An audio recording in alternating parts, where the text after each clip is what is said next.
Ix-xogħol fuq il-proġett ta' spazju miftuħ fuq aktar minn 40,000 metru kwadru fl-inħawi tal-Fgura bl-isem ta' Fgura District Park għaddej b'ritmu tajjeb.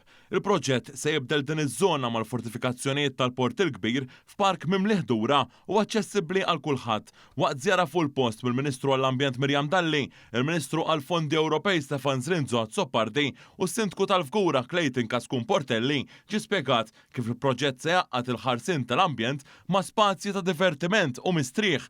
Il-proġett qed isir b'investiment ta' 2.8 miljun euro, inkluż minn fondi Ewropej. Intqal kif ix-xogħlijiet li mdew fl-aħħar xhur qed javvanzaw fost oħrajn għaddej ix-xogħol fuq ġibjuni li se jkunu qed jintużaw għat-tisqija tal-ġnien kif ukoll is-servizzi taħt il-passaġġi fosthom il-wires għal kamras tas-sigurtà.